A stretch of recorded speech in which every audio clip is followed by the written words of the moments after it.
Bonjour, on fait aujourd'hui un exercice d'application qui nous parle de l'avancement d'une réaction. On verse dans un bécher 20 ml d'une solution de nitrate d'argent contenant des ions nitrates NO3-, tels que la concentration de Ag+, égale à la concentration de NO3-, qui est égale à 0,15 mol par litre. On ajoute 0,127 g de poudre de cuivre. La solution qui est initialement incolore devient bleue. Il se forme un dépôt d'argent. Les ions nitrates n'interviennent pas dans la réaction. On va tout d'abord écrire l'équation chimique qui correspond à la réaction. 2Ag+, plus Cu nous donne 2Ag plus Cu2+. On va maintenant décrire l'état initial du système en quantité de matière. L'état initial en quantité de matière, c'est le nombre de Ag+, qui est égal à C fois V, égal à 0,15 fois 20 fois 10 exposant moins 3, qui nous donne 3 fois 10 exposant moins 3 mol. Le nombre de Cu, qui est égal à masse de Cu divisé par la masse molaire de Cu. C'est égal à 0,127 divisé par 63,5, qui nous donne 2 fois 10 exposant moins 3 mol. On va maintenant trouver le réactif limitant, calculer l'avancement maximal et décrire l'état final du système en quantité de matière. Donc, à l'état initial, nous avons l'avancement représenté par X égale à 0 mol. Donc, nous avons 3 fois 10 exposant moins 3 mol de Ag+, 2 fois 10 exposant moins 3 mol de Cu et 0 mol de Ag, 0 mol de Cu2+. En cours de transformation, nous avons toujours l'avancement représenté par X, ce qui nous donne comme nombre de moles de Ag+, 3 fois 10 exposant moins 3 moins 2x.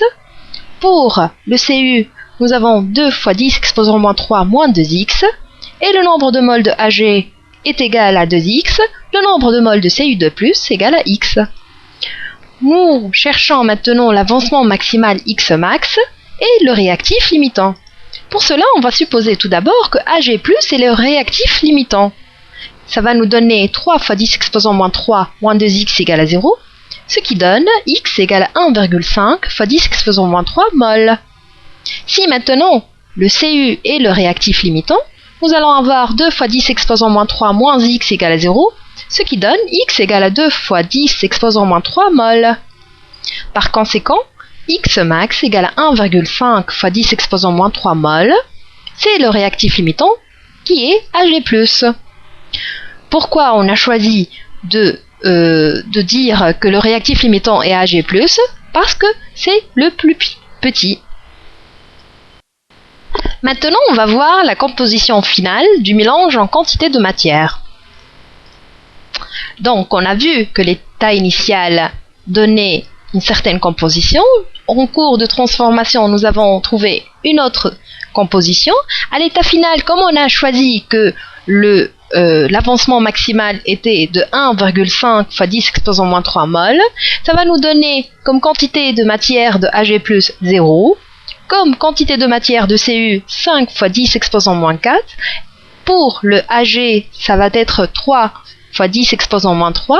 Et pour le Cu2+, 1,5 fois 10 exposant moins 3.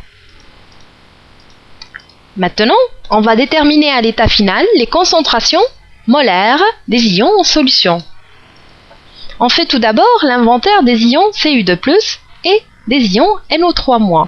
Les ions NO3- n'ont pas réagi, le volume n'a pas été modifié, donc NO3- en concentration est égal à 1,5 fois 10 exposant moins 3 mol par litre.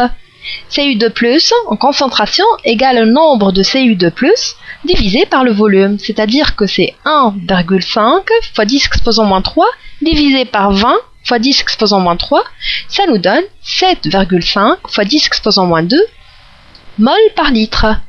Tout d'abord, on a un Cu2+ égale à NO3- divisé par 2.